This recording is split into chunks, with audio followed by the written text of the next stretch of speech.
That was by far my favorite episode of this arc. By far. Oh man. Dude, the first half of this episode was non-stop action. Non-stop action. First of all, I want to talk about Kirito, alright? When he came in and he was like, this area is off limits. Oh man, I freaked out. When he grabbed his sword, boom, he was ready to fight all those people. Yo, when the archers came and threw those arrows at him, and then he went slow motion. Oh man, I was not expecting that type of animation to come out of this episode. That slow motion scene when he was going really fast and then slow motion again, really fast slow motion. Oh, fanboy, fanboy. That was so cool. And then Asuna, dude.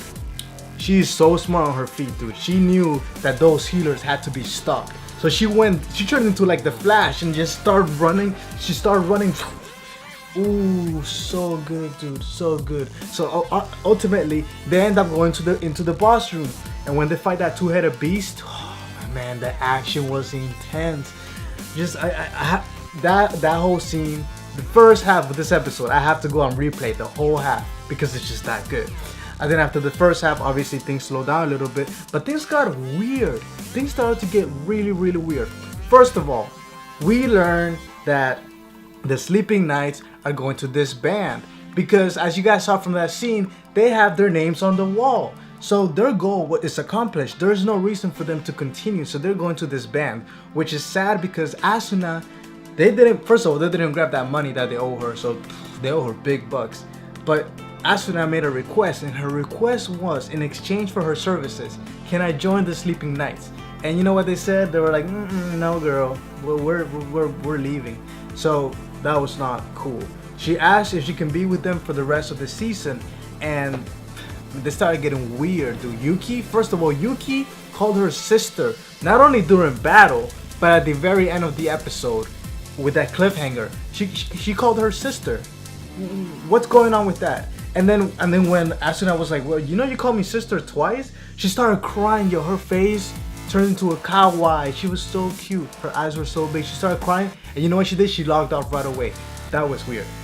Fishy, sketchy, weird, sad. I don't know what to call that. But you guys let me know in the comments below what is happening with that scene. What is going on in that scene? Also, this show teases us so much, dude, because throughout this whole arc, okay? Ever since we've met Yuki, I don't know if you've noticed it. If you've seen my live reactions, you would have noticed it. But the animators are always teasing us by having them this close to each other. Their face this close to each other. Always like I always feel like they're about to kiss or something, but they don't. Obviously, they don't. And another thing that I'm sad about is just Kirito, how epic he was. Just the introduction. We know he's gonna be he's the biggest badass here. And we're not gonna see him in this arc, not as much. But still, at the same time, if they can bring us that Asuna, the way they brought her into this episode, how epic she was, how she can be the next Kirito in my heart. It doesn't matter that she's a girl, she can still be just as badass as he is, and she can still be one of my favorite characters because we're gonna get a lot of character development out of her. So I'm really excited about that. And right before I finish this video, I just want to say, dude, right when they went inside the boss room, freaking Kirito, when he looked back, he was like, oh man, he didn't even say goodbye or good luck. He's just such a badass. He doesn't say hello. He says this area is not off limits. He doesn't say goodbye. He just does this.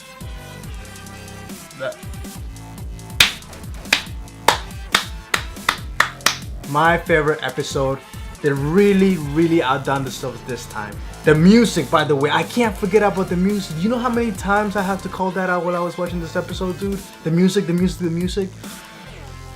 They use different songs. They use different songs from the OST, but the soundtrack was just incredible, man. The epicness of it in the background, you could really feel the emotions in the scene.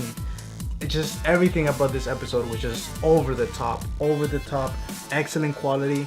The animation was so good.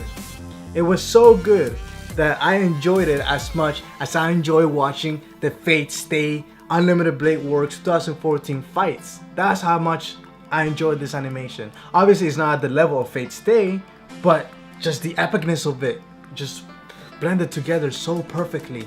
I really enjoyed this episode. I'm so sorry for the long video, but this episode was just too amazing. I had to just blah blah blah blah and tell you guys how I feel about it. But I want to know what you feel about it. Let me know in the comments below what you thought about this episode, and let me know about that ending scene, especially if you read the manga. Give us spoiler alerts. Why is Yuki acting so weird? Why? Subscribe to this channel if you haven't, and for those of you for watching, thank you.